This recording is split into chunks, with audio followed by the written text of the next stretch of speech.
Okay, it's time to talk about diatonic chord progressions in a minor key. Now, to remind you, we looked at diatonic chord progressions in a major key. All that means, diatonic chord progression is just a fancy way to say all the chords in the key. Diatonic just means in key. So all the chords in the key. When we did it with a major scale, what we did is we took all the notes and we built triads out of them. So first, third, fifth, first, third, fifth, etc.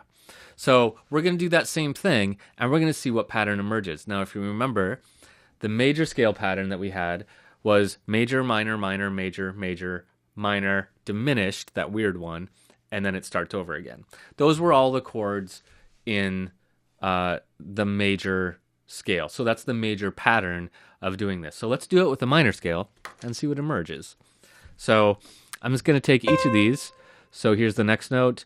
I'm going to go up one. This is the second, up to the third, and then up to the fifth. So I'm looking at what scale degree, making sure I'm only counting notes that are in key. Up to the fifth. So D, that's the second. That's the third, because it's right there. And then to the fifth is going to be here, because I'm going to skip G and go to A. E is going to be, there's the third. A, and then I have to go up to the next one, which is B in the key. I'm in A minor right now, by the way, if I didn't point that out. There's A. F, third, fifth. Scroll up just a touch here. G, third, fifth. A, third, and A, fifth. All the way up to an E. Okay, so now I have my diatonic chord progression laid out. Let's hear it. Oops. What did I do crazy there? A, C, E. Why did I do that? E, D, F, C, E, G. Okay. Those first few, I think I was talking and I got confused.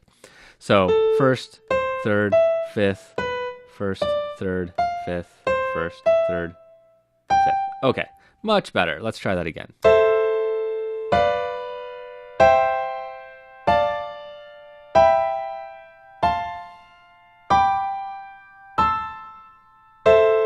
Cool. So that's our diatonic chord progression. Now let's figure out what the pattern is, because this is going to be different than a major key. But if you remember, we just learned about relative keys. And so we're going to see the same pattern again if we just started at a different spot. So let's have a look.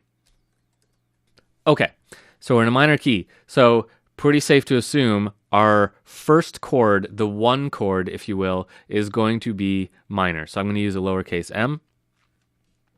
Our second chord here is going to be where the weird one pops up. So in our major scale, when we did this, the seventh scale degree, when we built a chord on the seventh scale degree, we got that diminished chord, which is kind of like a super minor chord. It's the one we try to avoid all the time. Well, that happens here on the second one here. So that's called a diminished chord. So let's just leave that one there for a minute. The third scale degree is going to be major, so capital M. The fourth scale degree is going to be minor.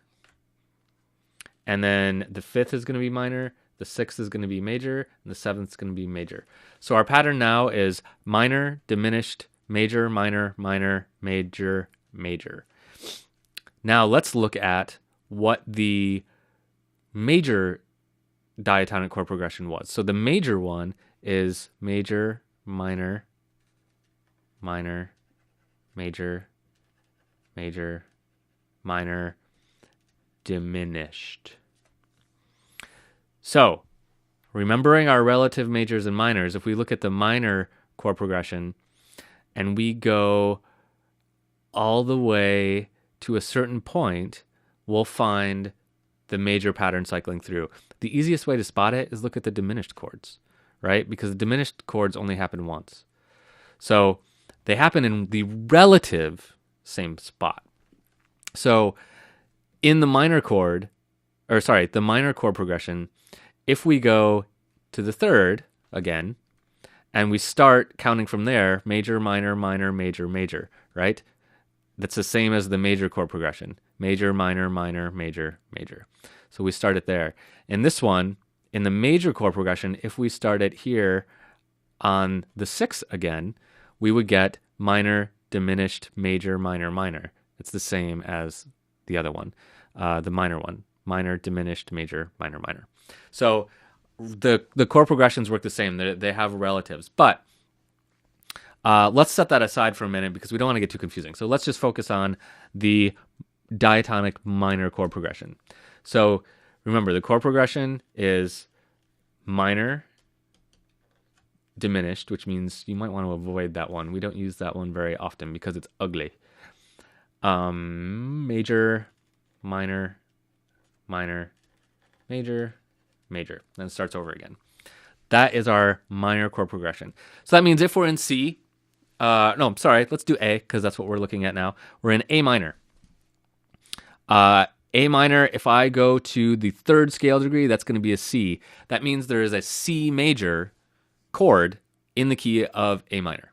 A minor has a C major in it. So how that's useful to us. We're writing a track, you're working on something, and you're in the key of A minor. You know that because you've been using a lot of A. You want it to have a minor sound. And you think, what are my possible chords? What are all the chords I could possibly use that would be perfectly in key? That doesn't mean that's the only chords you can use. That just means that's the chords you can use to stay perfectly in key. When you start using chords that are out of key is when it starts to get kind of fun. But let's say you wanted to sound perfectly in key. This tells you all the chords at your disposal.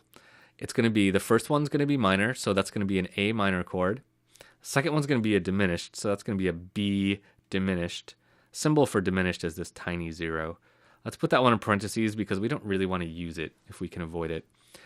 The 3rd chord is going to be based on C because A, B, C, that's the 3rd note of the scale. And that's going to be C major, so C major. The 4th is going to be minor, and that's going to be a D, so that's going to be D minor chord. 5th is going to be E, so that's going to be an E minor chord. 6th is an F, so we have an F major chord. And the 7th is a G, so we have a G major chord. So these are all the chords you can use in the key of A minor when you're working on a track. So if you're working on a track and maybe the chord progression is like A minor, D minor, C, or something like that. That's your chord progression. You're like, okay, this is sweet. Now I need a bridge. I need something different. What can I do? You can look at all of these and you can say, well, I could go to F. That would be different. Totally in key. It'll sound good. Nothing really to worry about. I could go to F and then maybe D minor and then C. That could be cool. I could go to E minor. If I want to keep it kind of dark, I could stick to a minor chord. So I could go to E minor. I could go to G. I could go to pretty much anything I want that's on this list. That's going to be stuff that's perfectly in key and it's going to sound great. Now,